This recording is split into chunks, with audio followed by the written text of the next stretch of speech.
These are the most effective hair growth tips that cost you not even a cent. Free 99, okay? I know that online, every single time you go on TikTok, there's someone saying, someone stopped me in the street because they said, "Oh my God, your hair looks so amazing.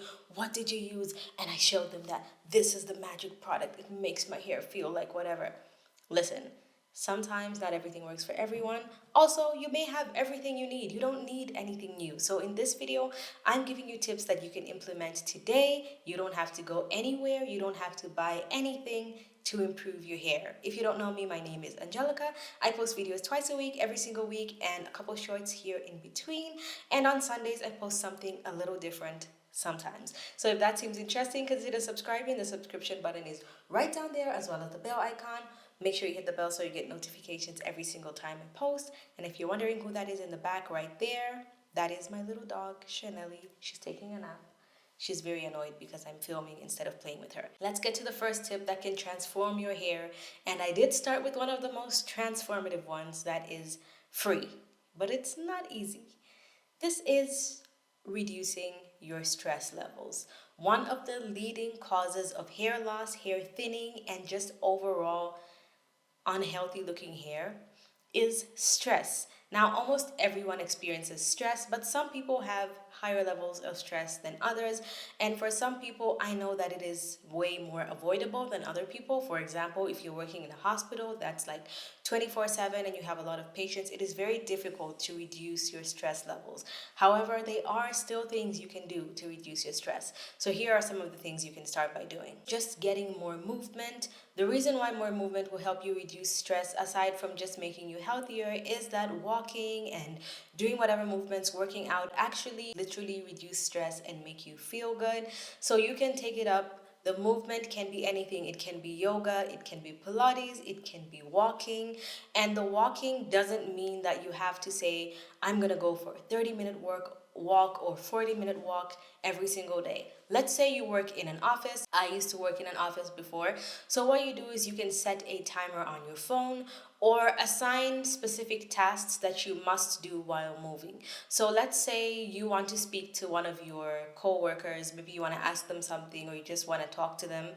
Instead of messaging them on your laptop, if you work in a place where there's like cubicles and desks or you have individual offices, actually go to their office, take a walk to their office, speak to them in person, and then walk back to your office.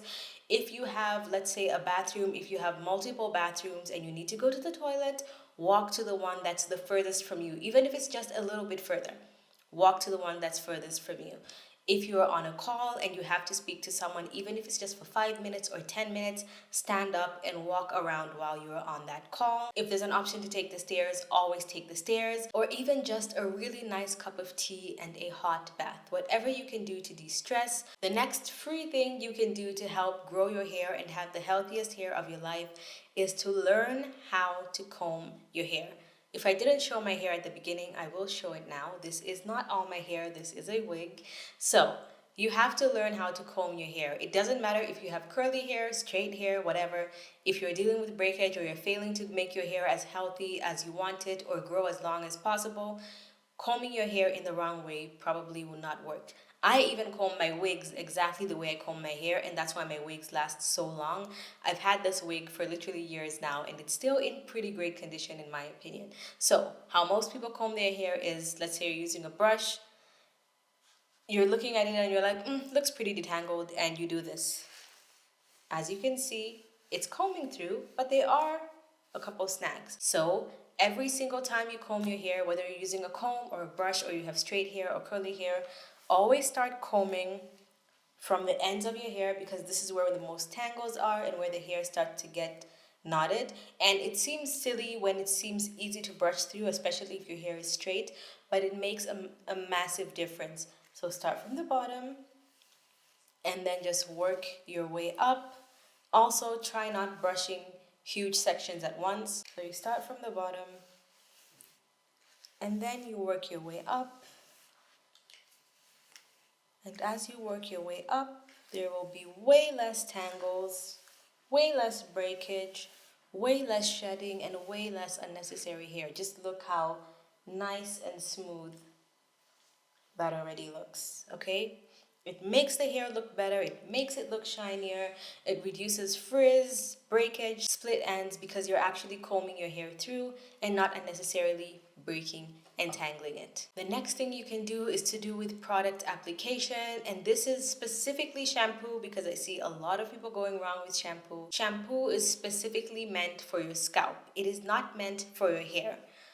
That doesn't mean you can't have some lather on your hair.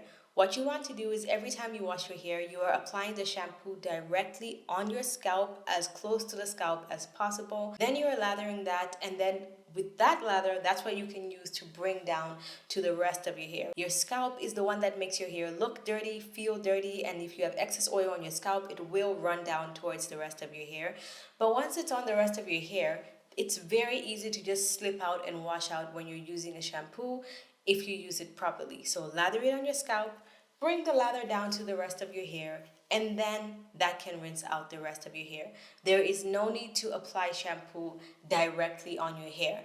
And here's one more thing that I just remembered right now. I didn't even plan to say it, but I see a lot of people doing this. When you lather your hair, you just want to lather it in a downward motion like so. If you want to add a little detangling, you can put your fingers through like this as you lather it down, but just lather it downwards. Don't scrunch your hair up like this to your scalp and move it around. No, no, no. That's going to cause a lot of tangles. But the one motion I see a lot of people doing, even in hair commercials, which surprises me, is adding unnecessary friction. This causes tangles and breakage. And this means when the shampoo is on your hair, you do this to your hair. You never want to do that to your hair. That tangles your hair, it frizzes up your hair, and it makes your hair more prone to breakage. The only time that kind of motion is okay is when you're styling your hair. Can you see? Now, if you do this while your hair is shampooing, that's what you're doing to your hair. When it's styled, it's gonna stay like this. But when you shampoo your hair, you're still gonna have to brush your hair when you put in whatever products you put afterwards. And doing that can actually cause a lot of damage to your hair. So learn how to shampoo your hair. And this next tip is one of my favorites because this one is one that actually stimulates hair growth. If you have any dormant follicles, it can help wake them up. It makes all your products work better than ever. And it's one of the few things that can actually help grow your hair faster because you are stimulating your scalp, and this is doing a scalp massage. Now if you want, you can use an oil or something like that, but you can actually do scalp massages even if you don't have any oil. All you need is 3 to 10 minutes depending on yourself to do that scalp massage. You don't need to buy a scalp massager or anything like that. You can just use your hands, and you can do this every single night. You can do it anywhere from 3 to 5 times a week, but every single night is just as good or even better. The best way to do a scalp massage is to do the scalp over skull method, which means you are moving your scalp over your skull. You're not moving your hair around. You're not rubbing your... I find people doing scalp massages like this, and it makes a sound too. That's not what you're doing. You're putting your hands on your scalp and you're moving the scalp all over your skull. You're not moving your hair around. That's going to stimulate the actual follicles and increase the blood flow to that area, and the blood flow rushing to that area also takes a lot of nutrients, a lot of oxygen to your scalp, and that can help boost your hair growth. This next one is not something that's very popular that I hear about hair growth. I hear it in reference to other things, but not hair growth. But this will also make a major difference, and this is getting anywhere from 7 to 9 hours of sleep.